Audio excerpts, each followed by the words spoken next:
Hello दोस्तों, आज के इस वीडियो में आपका स्वागत है। आज हम इस वीडियो में चर्चा करेंगे कि हमारा जो संविधान है उसकी विकास यात्रा कैसे शुरू हुई थी एवं हमारे संविधान की विकास यात्रा कहाँ से शुरू हुई। जो आज संविधान का हम पालन करते हैं, इसकी नींव कैसे रखी गई थी, इसके बारे में आज की वीडियो में हम चर्चा करेंगे। इन सब के बारे में चर्चा करने से पहले हमें ये समझना पड़ेगा कि संविधान क्या होता है, संविधान के नियम क्या होते हैं। संविधान क्या होता है? संविधान नियमों का एक ऐसा रूप होता है जिसमें सरकार द्वारा संचालन किया जाता है,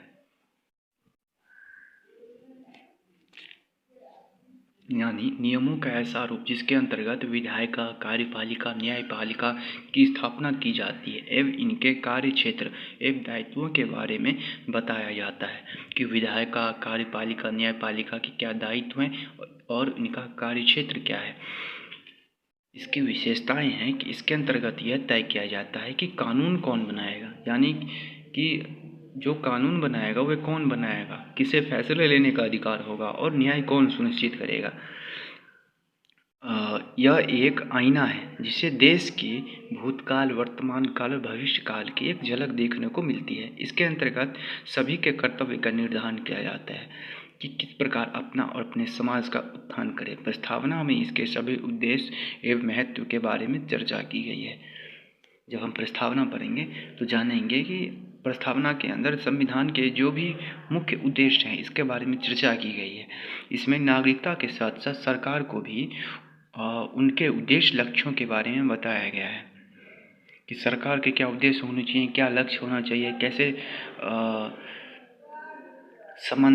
समता को स्थापित किया जाए, सभी को समान अधिकार किस प्रकार दिया जाए, न्याय की व्यवस्था कैसे सुनिश्चित की जाए।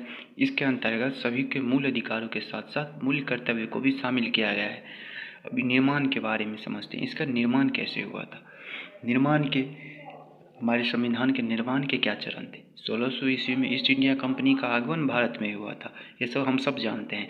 और इसमें समय समय पर अपने साम्राज्य का विस्तार करने के लिए भारत में फूट डालू राज करो की नीति का विस्तार किया था।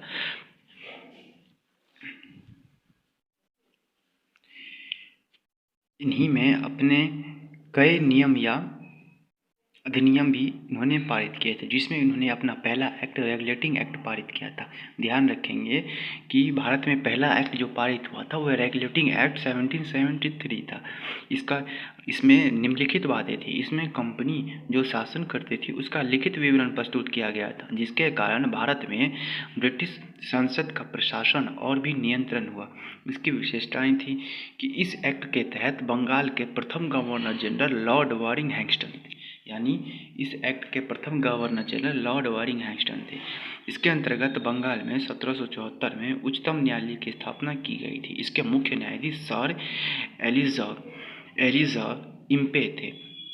इसके तहत कंपनी के कर्मचारियों को भारतीय लोगों से उपहार या रिश्वत लेना प्रतिबंधित किया गया। इसके अंतर्गत बम्बई तथा मद्रास प्रेसिडेंसी को कलकत्ता प्रेसिडेंसी के अधीन किया गया था।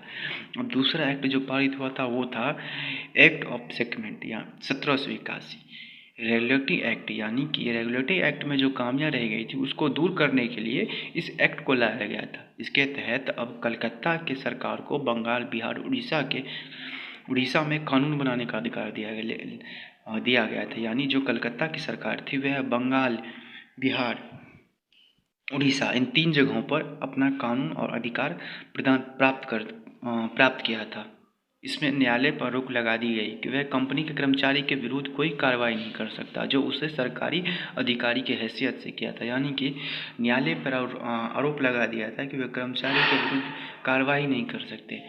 जो कंपनी के कर्मचारी हैं उसके विरुद्ध कोई भी कार्रवाई नहीं की जा सकता, क्योंकि उन्हें पता था कि वे कर्मचारी तो हमेशा विपक्ष का ही साथ देंगे, गलत ही कार्य करेंगे, इसलिए उनके विरुद्ध कोई कार्रवाई नहीं की जा सकती थी। एक प्रकार से माने तो न्यायालय की जो अधिकार थे उसको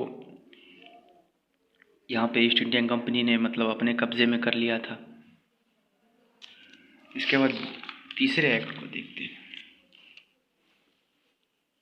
तीसरा एक्ट था पिट्स इंडिया एक्ट 1784। इसमें कंपनी ने द्वैत शासन व्यवस्था की शुरुआत की थी, यानी पहले तो एकात्मक शासन कर रही थी, अपना चला रहे थे, लेकिन इसमें द्वैत शासन व्यवस्था की स्थापना इन्होंने की थी। इसमें कोर्ट ऑफ डायरेक्टर यानी निर्देशक मंडल को व्यावसायिक मामलों की देखरेख का कार्य सौंपा गया था और राजनीतिक मामलों के लिए नियंत्रण बोर्ड की स्थापना की गई थी।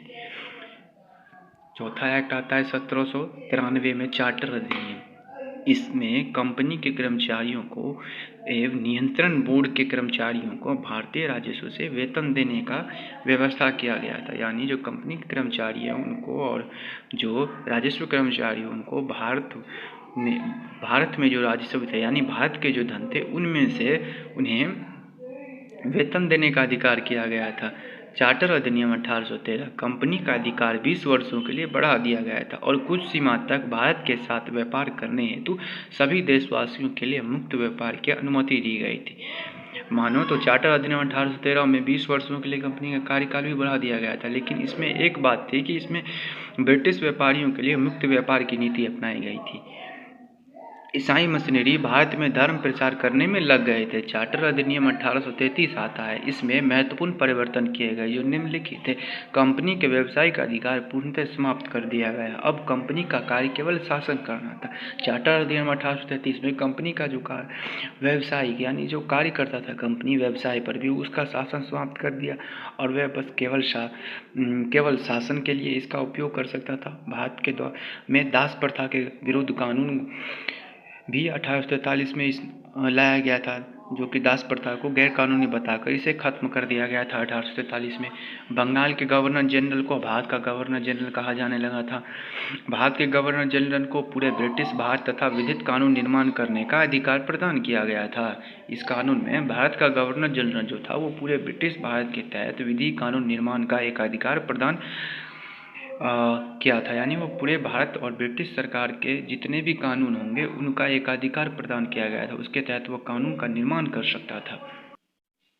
इस अधिनियम की धारा 87 के तहत कंपनी के अधीन पद धारण करने के लिए किसी व्यक्ति को धर्म, जन्मस्थान, मूल, वंश या रंग के आधार पर अयोग्य न ठहराए जाने के पाबंद किए गए थे। विधि आयोग के अध्यक्ष लॉर्ड मैकेले की अध्यक्षता में इसका गठन किया गया था।